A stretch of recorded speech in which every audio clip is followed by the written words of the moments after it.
Badlands. Explain those Badlands. That's a hell of a name.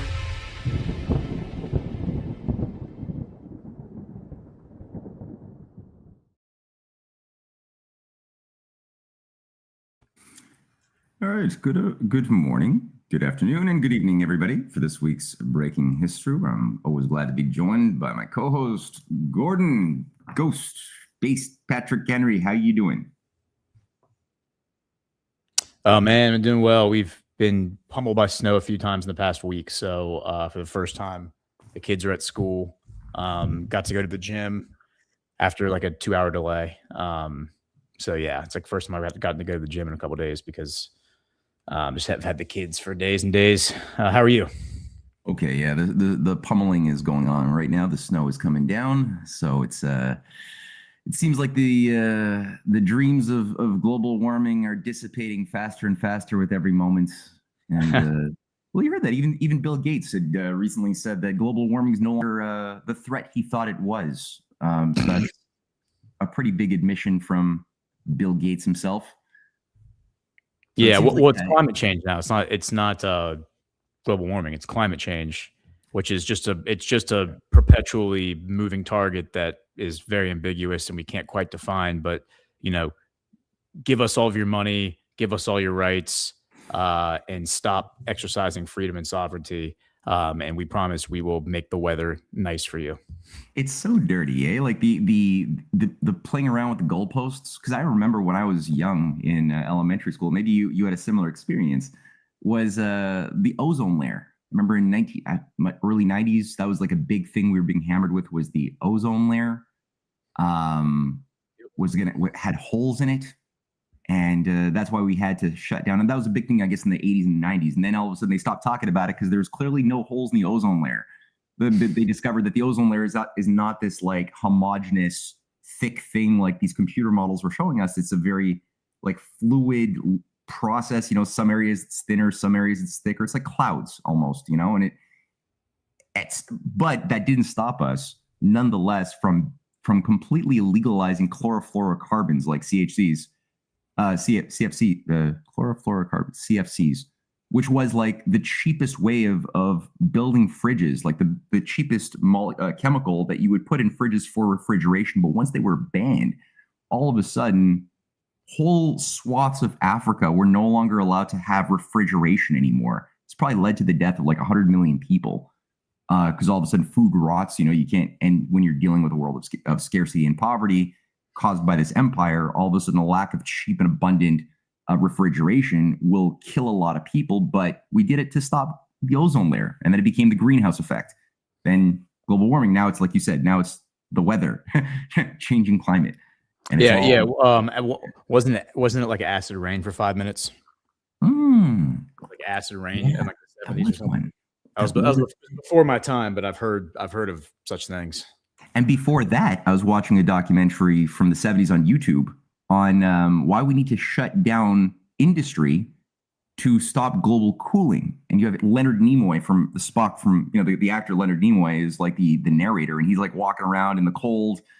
And the propaganda, the messaging of this coming Ice Age film was that we human beings and human factories were spewing out carbon dioxide and other particulates from pollution, which was going to bounce the sunlight from the earth that was embedding itself into the atmosphere, resulting in a downturn of cooling unless we raced really fast to shut down industry. So we're coming kind of full circle now, because now people are finally realizing that actually the last 35, 36 years of apparent average like warming that went on from like 1975 until 2003 or 2004, that warming period is totally a blip on the screen. Now we're going back for the past 15 years. We've been kind of like leveling off, and it's been transitioning back towards a natural state of cooling, which should be causing us to think about like, well, maybe what causes ice ages? Like maybe people will die if these natural astrophysical ice age cycles are not understood and dealt with. Maybe we could save a lot of people if we actually understood what we're going into, because, the Holocene did happen like 10,000 years ago, when you had big flood myths around the world because ice caps were melting, resulting in rising sea levels. That was 10,000 years ago. It's like we're overdue at this point for going back into an ice age, because that's been the norm for the past 2 million years. It's been mostly ice ages. And then you get these little blips of 10,000 year warming periods that then like slip back into 80,000 year ice ages. So it's like, it seems like maybe there's reality is imposing itself onto the paradigm. I don't know if people are going to use this as an opportunity to learn something new or not. But before we get into, we'll put that aside. That's a whole side conversation. We'll get into some politics and some history. Before we do, we're going to listen to a word from one or two of today's sponsors. The first being Rise Attire. Cheers, Badlanders. Ready to stuff your stockings with some new streetwear that'll really get the jimmies rustling? The holidays are here, and so is the new Rise Badlands collection, just in time to go walking in a winter wonderland. No matter where you're from, we're all Badlands natives with these brand new threads. Show up with the purtiest ugly sweater at the party with the Badlands Christmas collection, or make your favorite Badlander buddy feel all warm and fuzzy with a variety of plush and Sherpa blankets to choose from. Plus, you can stack the classics under the tree, deck the halls with Devolution, rock around the Christmas tree with Rushmore, or have yourself a merry little clown world. Everything we do is custom made from scratch by the elves at our East Peoria, Illinois facility, who are all legal U.S. citizens. But the process takes time, so don't wait. Grab your gear today at badlandsmedia.tv/rise. Under the tree and over the target. Creative little ad. I like that. Let's do one from Tamarack. Let's do Tamarack. Okay, Tamarack Gardens coming up. All right, are you looking for a better alternative to the over-the-counter drugstore medications? Tamarack Garden began from a parent's desperate need for safe and effective options for their kids, tired of toxic chemicals. Taking matters into their own hands, they began crafting medicine from weeds, wildflowers, and herbs, the original time-tested healers that modern medicine cannot match. Packed with antiviral herbs to boost immunity and fight illness, Tamarack Garden has, for a limited time, their elderberry and rose hip syrup kit available. Not only is it delicious for no more battles with kids and easy to make, it will keep you and your family healthy for all fall and winter. Introducing Tamarack Garden's new baby line, clean, non-toxic, and gentle for newborns and moms, relieving cradle, cap, diaper rash, stretch marks, and postpartum pain. Visit tamarackgarden.com and use promo code Badlands for $10 off over orders over $50. Remember to eat your weeds. tamarackgarden.com, promo code Badlands. Alrighty. So a lot of points to hit at. We don't have too much time today, like usual. It's kind of Wednesdays are a little bit tough for me scheduling wise. So I know that you've been keeping your eyeball on some interesting anomalous developments that have been going on in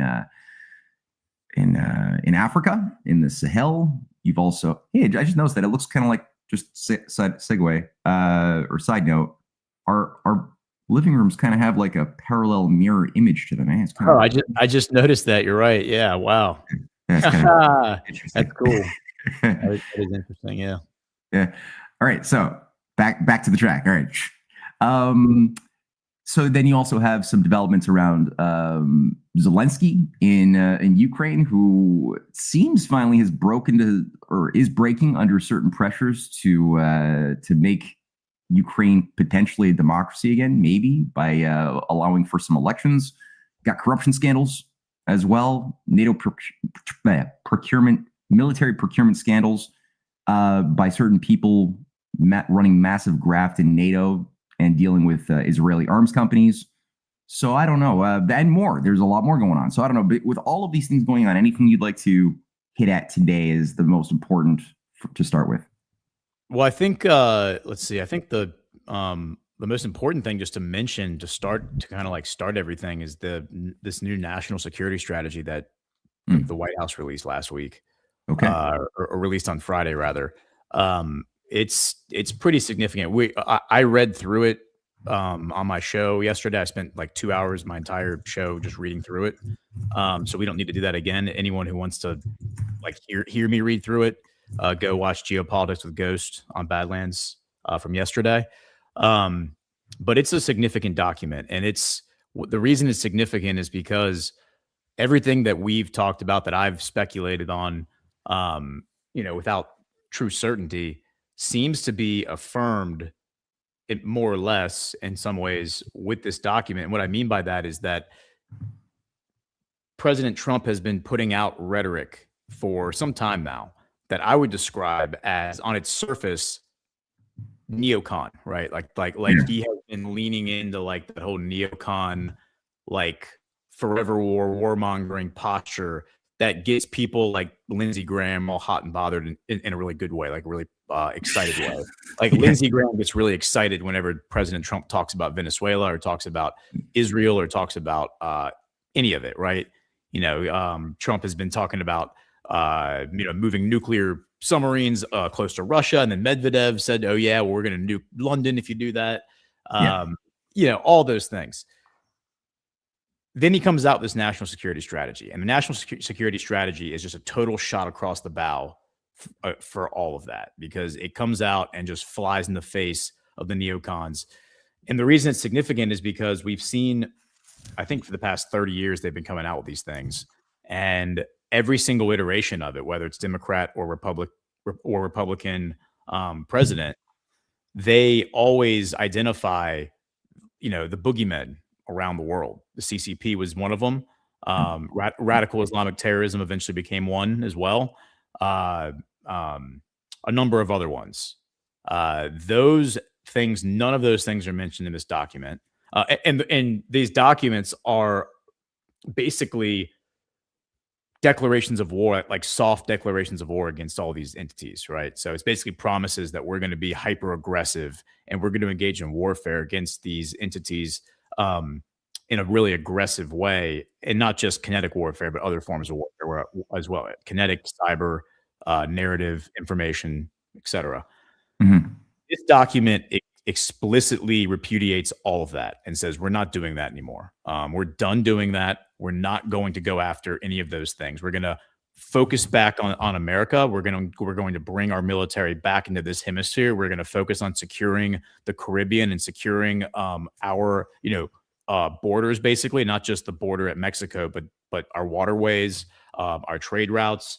And basically, we are going to help establish I don't think it uses the word multipolar, but it describes a multipolar world order where strong partnerships are established and these balances of power are created in other regions of the world, so that those balances of power can become new paradigms to promote peace in those regions. For example, in the Middle East, while it doesn't explicitly spell this out, this appears to be what they're doing. Saudi Arabia, Turkey, and I think Iran kind of being the three big powers that are going to balance out the Middle East. Potentially Israel, if they don't, totally screw up. Yeah. If they don't get themselves destroyed, which I would not totally rule out as in the realm of possibilities. I think there is a possibility that they will find themselves politically insolvent, for lack of a better word. Doesn't mean Israel won't exist. I just don't think this Jewish supremacy Zionist state is going to exist anymore. So what happens after that, we'll see. But I think more important than Israel is Saudi Arabia, Turkey, and Iran, and those three balancing out. And what's interesting is that if you go read Pipelinistan from 2008, written by Pepe Escobar, who I think is a great thinker, and he's a great writer. He comes at this obviously from a very opposite standpoint than President Trump, and he actually views President Trump as like a neocon warmonger now, because of all the surface level rhetoric that Trump's been putting out there. But Pepe Escobar in 2008 described in Pipelinistan, he said the only thing that can really thwart this this hegemonic unipolar Western blob, for I forget what the exact wording he used to describe it, is basically like a trilateral alliance between Saudi Arabia, Turkey, and Iran. He said, like, if those three can figure out a way to create a balance of power in the Middle East, that would upset the plans that George Bush and the neocons have for the Middle East. Well, and it definitely brings in, I mean, the fact that Turkey is walking these two worlds as a member state of NATO. I know that you yesterday put out a little slug, a briefing report that touched upon something to do with this image here, featuring a very important network of pipelines stretching from Russia through Turkey, Turkey playing a very, very key role. Hungary plays a big role, and that would bring Russian gas effectively, increasingly to Europe. Also, you've got, the Turk Stream pipeline. It's another big one that Turkey manages from Russia that moves gas, again, back into Europe, which has basically sabotaged itself by destroying Nord Stream 1, Nord Stream 2, along with the, certain other forces that really wanted to try to cripple Russia economically, destroy Russia economically. And so, but if that meant destroying all of Europe at the same time, then so be it. And Turkey's been playing some games here. So I don't know if you want to go through some of the that report that you drafted dealing with the Turkey-Hungary connection in a bit more. Yeah, sure. So the thing that I was responding to, let me pull. I have that pulled up, so let me just share my screen. Okay. Sure. I was responding to the fact that Erdogan and Viktor Orban had met, and as the Cradle reported, among others, Turkey to guarantee Russian gas flow to Hungary, says Orban. Turkey's president Recep Tayyip Erdogan and Hungary's prime minister Viktor Orban have reached an understanding that Turkey will assure the continued transit of Russian gas to Hungary. Orban announced today Hungary signed a 15-year agreement in 2021 to purchase 4.5 billion cubic meters of gas annually from Russia and stepped up imports from Gazprom last year, bringing in about 7.5 billion cubic meters via the Turk Stream pipeline. Quote, today I agree with the president that you, Turkey, will guarantee the route so that we can transport gas from Russia to Hungary, Orban said during a press conference aired by the state news channel M1. He added that so far this year, Hungary has received 7.5 billion cubic meters through Turk Stream. And this is the map that illustrates how how the logistics of this work. So the blue line that you see here in the map it's not the best map because the water and the land that they're not trying to focus on is very similar in color. But you can see here the Russia in the east, the blue line, the pipeline comes from Russia, goes across the Black Sea, terminates in the far western reaches of Turkey, and then splits off into multiple directions, but goes north through Bulgaria and Serbia into Hungary. So this is something that Viktor Orban's been talking about throughout the Biden presidency, is making sure that they get this gas that they signed this agreement for in 2021. And obviously NATO and the EU are threatening this because they don't want Russian gas flowing into Europe from any direction, which is why they took out the Nord Stream pipeline. The way I see this all playing out, and this isn't like a new revelation for me, but it certainly seems to be some affirmation that I think this is the direction it's going, is that Turkey is really becoming the turd in the punch bowl for both the Ukraine conflict and the Israel conflict. And I think that it's pretty amazing that Turkey has such a unique characteristic, like such a unique identity, being a Muslim country, being so geographically significant to the Black Sea, which makes it geographically significant to Russia, which makes it a key, like probably one of the most important members of NATO. The fact that it has the second largest army in NATO behind the United States, that's a pretty interesting fact. The fact that it has the largest army in the largest military in the Middle East in terms of manpower. I think Iran would be a more powerful military, but Turkey has the largest, the most soldiers.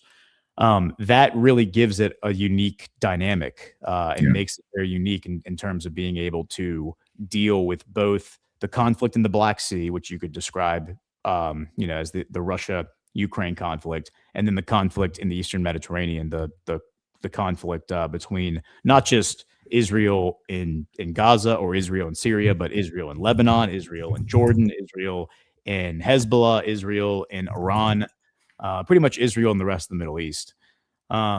So yeah, I mean, I think that Erdogan is becoming a very, very important figure right now in this moment in time. And the fact that President Trump has been boosting him since December, since Assad was overthrown, I don't think that's a coincidence. I think the fact that Trump has talked about how great Erdogan is and how important he is and how much he loves him and all those things, is signal. And again, this aligns with a lot of the things that are written in the strategic, the national security strategy. Security, right? Yeah. Now, do you see any harmonization that is of increased interest between Turkey, Iran, and Saudi Arabia as a trifecta? Like, do you find any policies currently being made public that indicate more collaboration or harmonization of planning right now, whether on the economic, on the military, on the energy levels, or do you find that they're keeping a lot of that stuff still on the back burner? Well, there's certainly like things that are happening that I find very encouraging. One of them, I have one of these articles pulled up. Let me make sure I have the other one. The other one is, so the first one I can share is this one. And this answers your question, I think, a little more directly. This is, I believe, from today. Yeah, from yesterday. Saudi Arabia, Iran affirm commitment to implementing the Beijing Agreement.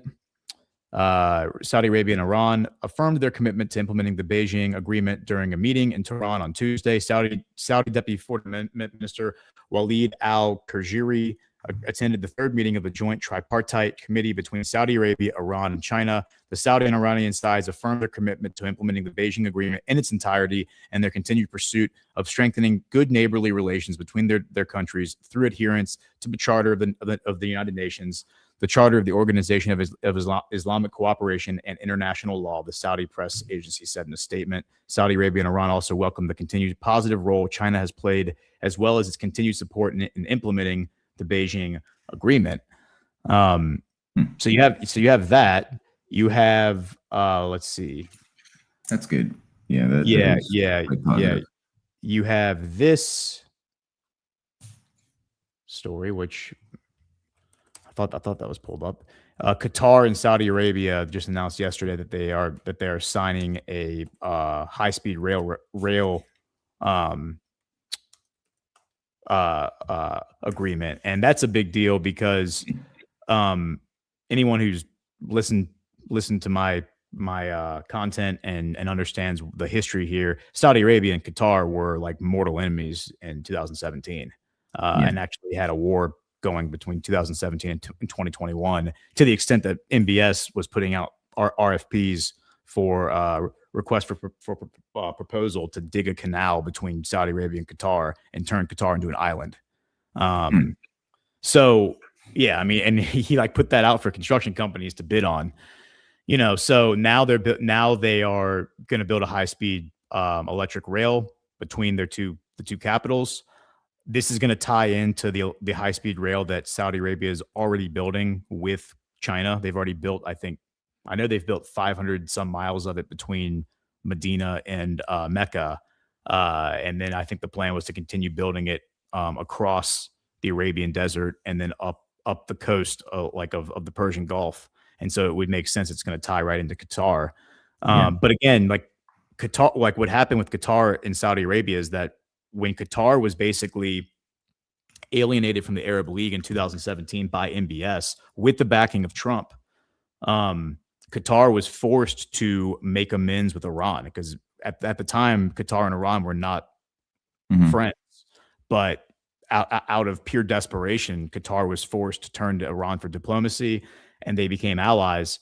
And I think that opened up a channel of communication that Trump and MBS are now utilizing through Qatar. So the more I see Saudi Arabia and Qatar cooperating, the more I think that is a signal that we're going to see more cooperation between Saudi Arabia and Iran. And that, by the way, is like geographically makes sense because you have Qatar, the peninsula and the Persian Gulf. It's basically flanked by Iran and Saudi Arabia on either side. And so it would make a lot of sense that it would be in Qatar's interest to make sure that those two are getting along so that it doesn't destabilize, their area, their region of responsibility, so to speak. Yeah, no, that's a good point. And you also had, not that long ago, the reopening up of diplomatic bridges between Iran and Saudi Arabia, which had been destroyed when I think it was Saudi Arabia that had killed or executed a very, very popular Shia imam and something like 40 of his supporters that were beheaded publicly. I think that was like 2016 or something that this happened, and it completely destroyed any type of connection of economic or diplomatic ties. The embassies were shut down in either country, and there was no discussions happening between Iran and Saudi Arabia on a public level, at least. And then finally, a couple of years ago, that was undone. There was like a reopening of the embassies. It seems like a restart in a certain way, assisted by China, which went in to provide a lot of financial investments through their BRI in both countries as well, which seemed to be the secret sauce that allowed this. And now you have here, what do you got? The ex-Saudi intel chief saying what?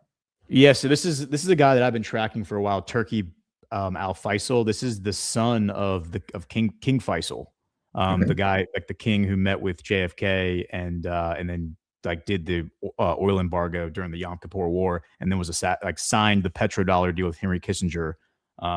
Probably, not totally thrilled about it, and then was immediately assassinated like a year later by his nephew, who was had just returned from the United States and was probably an MK Ultra victim. But his son, Turkey Al Faisal, I've always found a very fascinating character. This guy, I think, was in charge of Saudi intelligence for like 20 years, as I understand it, resigns on September 1st, 2001. Like he resigns on August 31st, and he says effective immediately. So the very next day it was in effect. He's like, I'm quitting immediately. And my speculation has been that he figured out what was going on and was like, I want nothing to do with this, and walked away. Like understood he could not stop the inertia that was in play and just walked away from it.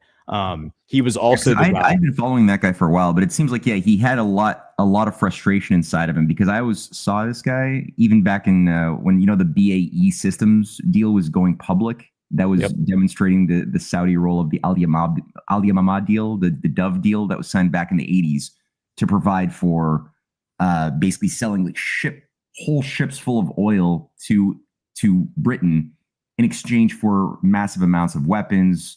And the idea was the sale of this oil would then provide for Black Ops funding that I think is something like $100 billion that they built up off the books that would then be used for funding,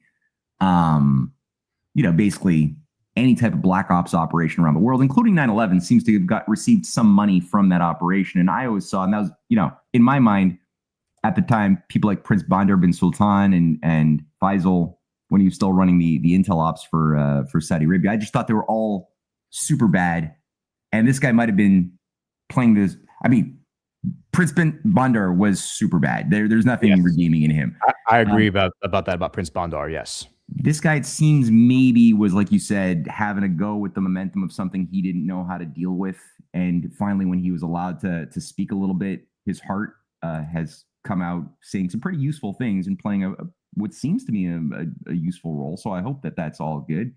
And yeah. And so, and then the other thing that I thought was really significant, like Signal, because I do view MBS, the Crown Prince, I do view him as the spiritual successor of Faisal. Like I think Faisal, this guy's father, was definitely like what the family would describe as a true Bedouin.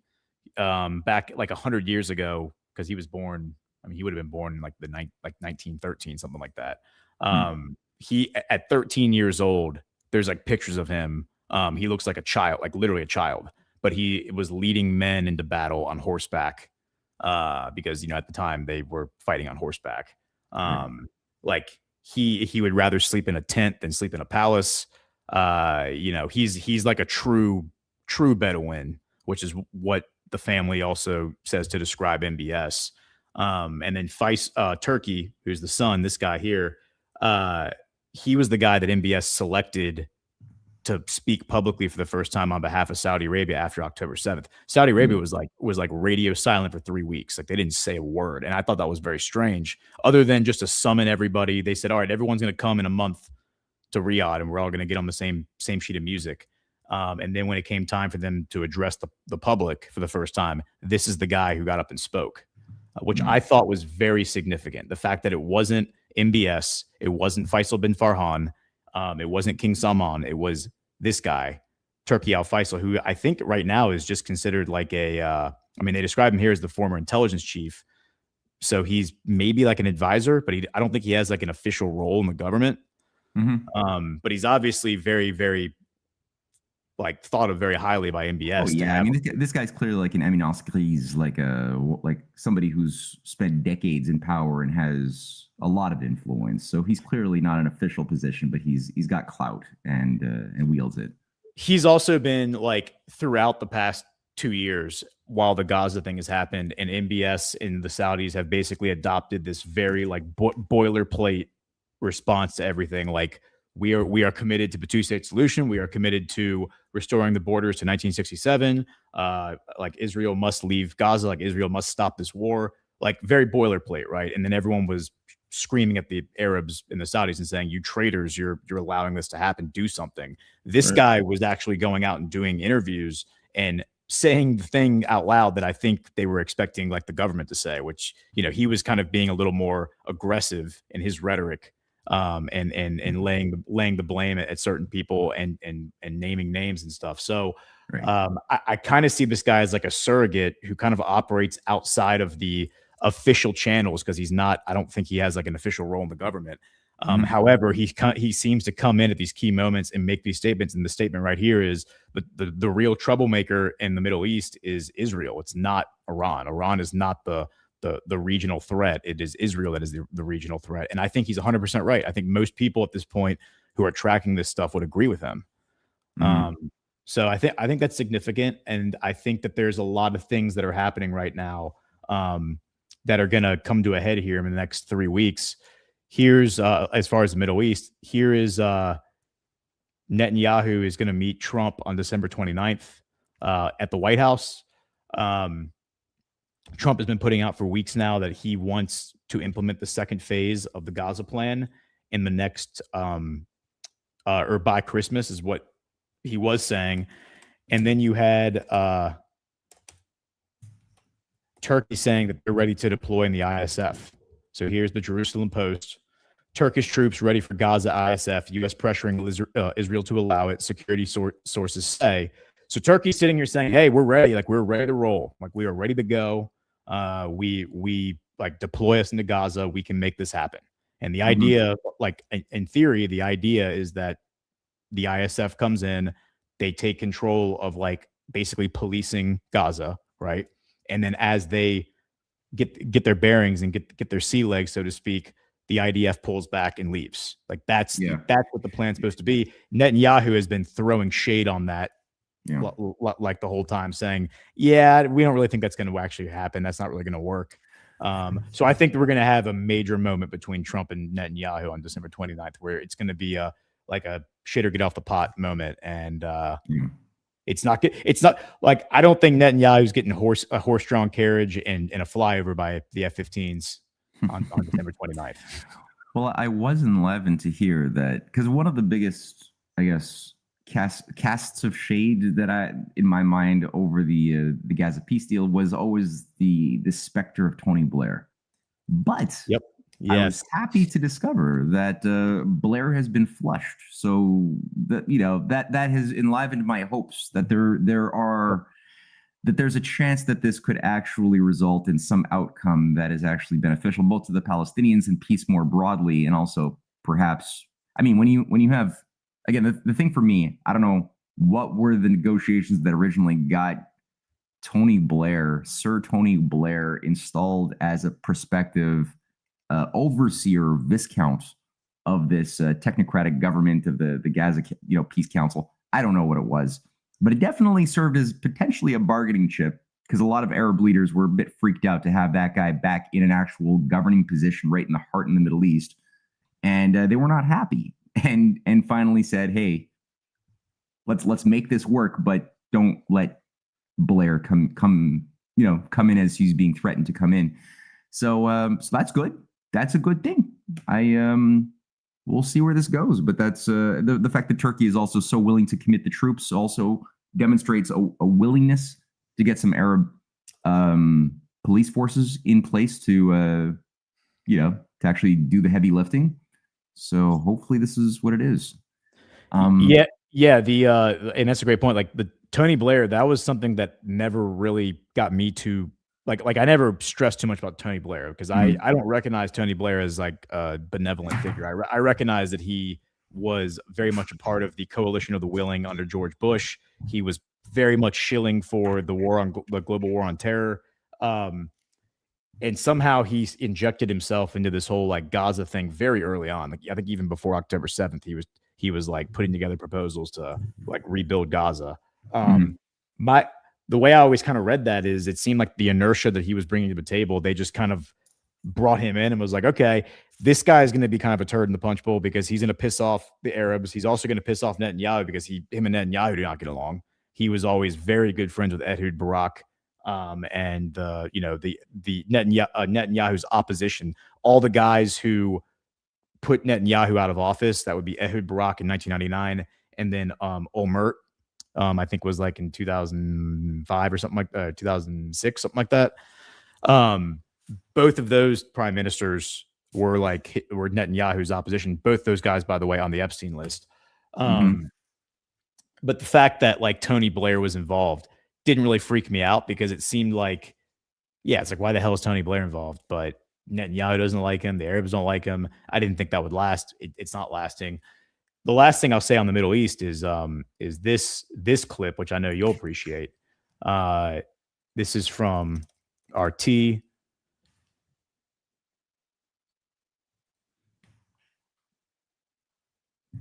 Okay, so this is so there is like a Doha summit, like a Doha like conference forum, I think is what the Doha forum in Qatar over the weekend, and Laura Loomer and Mark Levin are losing their mind because like Tucker Carlson was there and Donald Trump Jr. was there, and Tom Barrack was there, of course, because Tom Barrack is the U.S. ambassador to Turkey and the special envoy to Syria. Listen to what he says here. First thing that has to happen is we have to allow them, Syria, to define it themselves.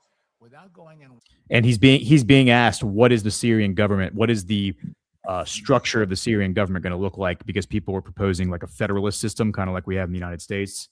And listen to what he says.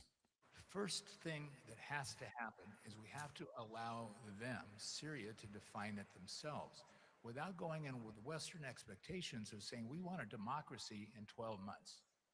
We've never had a democracy anyway. I don't see a democracy. Israel can claim that it's a democracy, but in this region, really what's worked the best, whether you like it or you don't like it, is a benevolent monarchy. That first thing.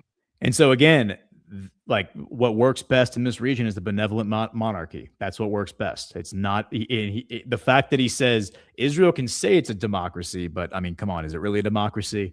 That had people losing their minds over this. Like Laura Loomer and Mark Levin flipped out, and I use them as a good gauge of like where the zeitgeist of the diaspora is at. But this aligns perfectly with what is stated in the national security strategy, because the national security strategy, it says we have to stop imposing our values on every other country, and we have to accept them for these other cultures for what they are. We have to learn to work with them as opposed to trying to coerce them or convince them to adopt our way of doing things. And that is what he's saying right there. He's saying this is what works in this part of the world. So instead of trying to tinker with it and copy paste the American system or the Western system, the European system on the Middle East, we're just gonna let them do what works for them. That's so very important, because I mean that's this idea of trying to just impose a one size fits all structure onto the nations of the world has been that's the cause of why the world's been lit on fire for decades and decades, based on this religious fetishization of the word democracy without any of the meaning, because it's coming from a country as well. Like in the West, we do this virtue signaling, and we've been doing it for decades, saying like, because we're a democracy, which is the best kind of government in the world, that we can impose democracies as a system onto other governments that don't do it. But it's like, are we really a democracy? Is that really what we are? Like, did anybody hear of like what is Wall Street? Did they look at like what are the forces behind the scenes, behind the elections that are actually like playing this game? So it's nice to be able to like just get some straight talking and having that enshrined as a U.S. foreign policy doctrine is obviously very important. So I'm glad to hear that. Yeah, and so here's like you mentioned Africa, so I think we're gonna wrap up today. I was gonna actually play a little clip by Trump on the Ukraine front and Kallas, the representative Kallas of the Free and Democratic Rules-Based Order. So I was gonna just do a little 46-minute clip, a second clip from Trump on Politico first. Yep. Your team has been going back and forth between Putin and Zelensky with various drafts of a peace deal. Which country right now is in the stronger negotiating position? Well, there can be no question about it. It's Russia. It's a much bigger country. It's a war that should have never happened. Frankly, it wouldn't have happened if I were president, and it didn't happen for 4 years. I watched that taking place, and I said, wow, they're going to cause some problems here. And it started, and it could have evolved into World War III, frankly. I think it's probably not going to be happening now. I think if I weren't president, you could have had World War III. I think you would have had a much bigger problem than you have right now. But right now, it's a big problem. It's a big problem for Europe, and they're not handling it well. So on the one hand, you have some more straight talking there, which is obviously a breath of fresh air. But at the same measure, Trump had also said that Zelensky is being more trouble than he's worth. Like he already sabotaged or has worked with the Europeans to sabotage any common sense peace deal that the U.S. and the Russians had worked out, especially on the territorial acknowledgments that, Ukraine might have to just give up some of the territories that had voted democratically to join Russia. So from there, it seems like Zelensky has come out saying that he's open for elections after years of martial law. He said, within 60 days, he says, now these are words, but things are definitely, there's a changing quality in the air. But Kallas came out, and she also had a little bit of a freak out. Now, this is a woman who has said that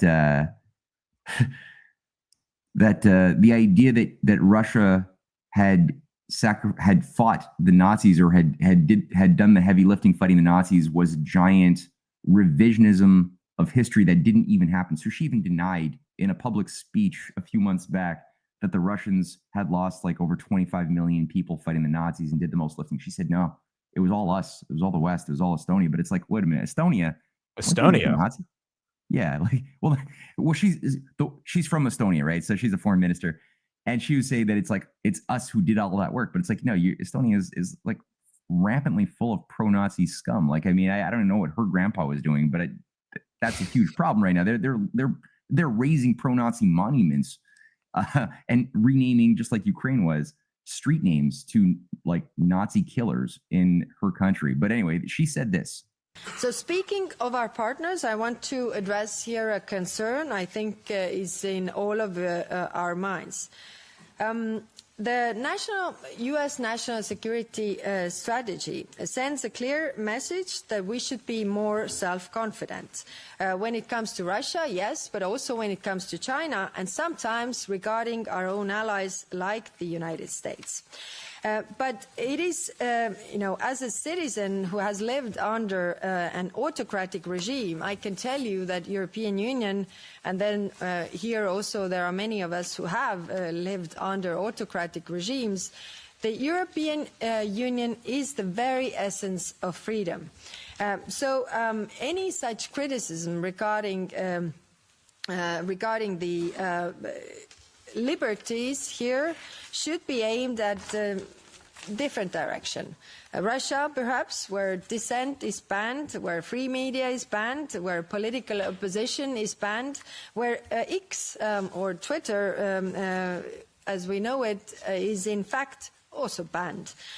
So the European Union, 27 countries who have voluntarily chosen to work together, and we have several others who want to join. That shows the quality of us. I love that. So, isn't it? The delusion is just wild, right? Like the European Union, which is the essence of freedom. I don't know at what point that equation got stuck in her head, but she's basically responding to Trump's broader political interview where he's actually throwing some fire onto Ukraine and propping up Russia, basically making the point that, look, Russia's got the upper hand. They're going to win this thing, and Ukraine should start doing some elections. So she's trying to like deflect that away to say that, no, actually, you should be devoting all of your anger like we are to Russia. And I'm seeing that you're pulling up a map there. Yeah. What do you have a map? Let me just educate Kaja real quick on her ancestry. Estonia was occupied by the Soviets in 1940 and declared neutrality throughout World War II. So Estonia literally didn't do any fighting for anybody. They didn't fight for or against anybody. They were occupied by the Soviets, and they didn't do a damn thing. So when she says we, it's like, who are you talking about we? We didn't do anything. Russia and the United States liberated Europe, but Estonia did absolutely nothing. So why don't she needs to go spend a little more time in the library reading up on what her grandfather's generation was up to. So but anyway, I digress. This is actually a good trend. Actually, I just want to show you before you digress. I'm just uploading this little short clip just because I hope it's uploading as we speak right now, and it's going to be done in a second, featuring just this woman who's literally using the words. So it's not just me like paraphrasing what she's saying, but it's actually her saying it directly. It's just such a wild thing where she says, here it is. Okay. What was interesting, that Russia was addressing China, like you and like Russia and China, we, fought the Second World War. We won the Second World War. We won the Nazism. And I was like, okay, that is something new. But then you can see, first you can, if you know history, then, it raises a lot of question marks in your head. But I can tell you nowadays people don't really read and remember history that much, which is that, you can see that they buy these narratives. Sorry, I had to share that directly because it's so out of this world. China lost 9 million people fighting the Japanese fascists. The Russians lost over 28 million fighting the Nazis. 92% of the German Wehrmacht was taken up by the Russians, not the West. And she's saying, I've never heard this before. And it just, I had to share that. Yeah. You've never heard this before. Yeah. I mean, I would be curious to know what even her depth of knowledge is on like her own history. Like, she doesn't even seem to know the history of her own people, which is really sad that she's a leader and she doesn't know any of that stuff. But not surprising, not at all surprising. I would point your attention to a few things. Number one, like in response to her talking about people wanting to join the European Union, here is Thomas Massey just introduced legislation apparently to or he's pushing for withdrawal from NATO, which I think is outstanding. And I think this is the logical this is the logical end game of like where this is all going. Is I think NATO's going to collapse, but I think it's going to start with the United States leaving NATO. And then and basically the burden is going to be put on Germany, and then Germany's probably going to leave NATO too, and then it's just going to collapse. Yeah. But basically we've already effectively kind of put one foot out the door, the United States, because we've said we're not giving y'all anything anymore. You can buy weapons from us, and then you can deploy the weapons however you see fit. And that is a system that's going to bankrupt NATO. Whatever money they have left, that's going to bankrupt them. And then I think Germany's probably going to get tired of carrying the burden, and eventually you're going to get the AfD political party is going to get into power. They're going to throw out Merz, and they're probably going to pull out of NATO. And then probably even a more nationalistic party will come in after them and just say, you know what, we don't even want to be in the European Union anymore. Like, see y'all later. Yeah, right. So like that's where I think that is going. She needs a serious reality check. But on that note, the really interesting dynamic that's happening here is it is Trump and MAGA versus the Europeans. We've seen this over the past week, ever since the national security strategy was released. All these European influencers, the OSINT guys, the guys who study the satellite images and are like, oh yeah, Putin's losing, right?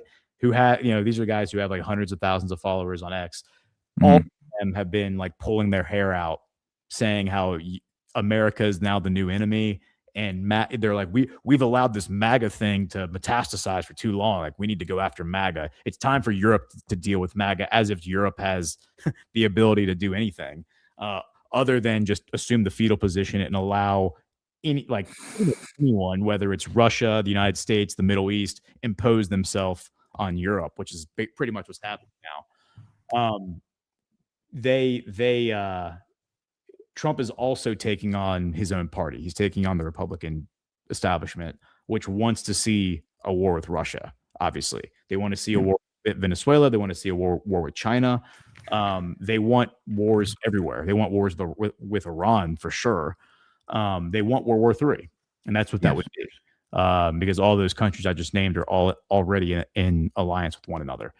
So you now have this article, West and Ukraine discussing Korean-style peace deal.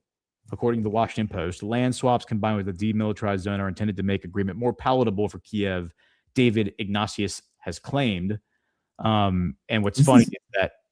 I'm sorry. Sorry, no, go ahead. Oh, no, I was going to pivot to a different headline if you... No, I would ask a question. Is this the David Ignatius who is tied to the NED, or is this a different David Ignatius? Oh, I think it's the same one who's tied to the NED. I think if it's the Washington Post, it's got to be the same one who's yeah. Right. Funny that he's trying to speak on behalf of of the West. Yeah. But then you have, I think this is really more signal here, Kirill Dmitriev saying Ukraine and its Western backers trying ceasefire trick. A temporary armistice would not provide a long-term peace solution, Kirill Dmitriev has argued. And he says, quote, Zelensky and UK and EU warmongers trying again the trick with a temporary ceasefire that does not resolve all key outstanding issues and does not provide a long-term peace solution. And then he's quoting actually on his post, Trump's ex-post from back in August when him and Putin met in Alaska, where Trump says it was determined by all of the best way to end the horrific war between Russia and Ukraine is to go directly to a peace agreement, which would end the war, and not a mere ceasefire agreement, which oftentimes do not hold up. President Zelensky will be coming to DC, etc. Yeah, and so I think, a ceasefire I think sounds great in the eyes of the warmongers, as opposed to an actual peace solution. Look at Korea right now. Korea is still technically at war with one another, and it's 70 years later.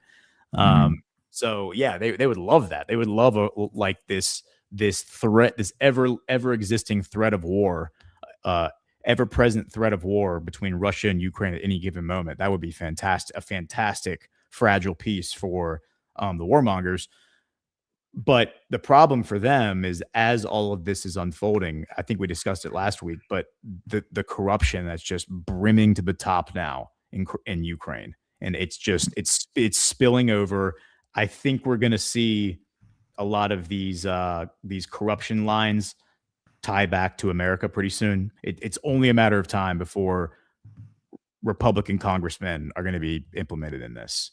And it might be Democrat congressmen who are named first, but rest assured that we're going to see Republican side to this. And to that point, we have, I know you mentioned it before we started today, like raids on NATO staff offices over procurements, or you're talking about the raids on Ukrainian government officials for corruption and graft? Oh, there you are. Yeah, NATO corruption scandal, right? Yeah, well, and here actually before we go, we only got a couple of minutes left, so we're gonna have to. Before you do that, here, as you think about it, let's do one more ad read here. 1 second, and I'll cool. And then we'll transition away. So let me just make sure I've got the right ad here it's this soft disclosure, and I don't have to read anything. It's naturally all there. Just gotta make sure I've got the right one. Here it is. Bam. Soft disclosure just dropped new favorites for the season. The lotion, your 5-ounce favorite, is still here. And now we've added full 11-ounce bottles. New lavender tea tree deodorant, clean, calm, and effective. New tallow bars, chamomile lemon rose and naked. Rich moisture that actually works. And now the lineup is complete. beard oil, and unscented and spiced vanilla. Palo lip balms, available in chamomile mint, vanilla, naked, and vanilla tangerine. Palo Bar Minis for pocket-ready hydration. Available in vanilla coffee and naked. And finally, lavender vanilla lotion. Clean, calm, and made to work. Visit softdisclosure.com. Use code Badlands and get 15% off. Soft Disclosure, for truth you can gift. All right. So yeah, I got a couple minutes left. So if Yep. there's any key points you want So to hit. we have this 1 minute clip from McGregor once again saying what I think we talked about last week. I think there are preparations to fly Zelensky and much of his inner circle to Israel, where they have immunity against extradition for criminal proceedings, and that's what they're going to need when they finish up in Ukraine.